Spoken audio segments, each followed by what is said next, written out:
A little bit nicer part of the bike ride. A little bit nicer scenery. Feel like I need the dude from SpongeBob, the fake Jacques Cousteau guy. 2 weeks later.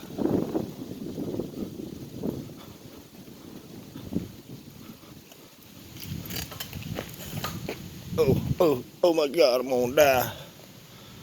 But yeah, it's a little bit nicer.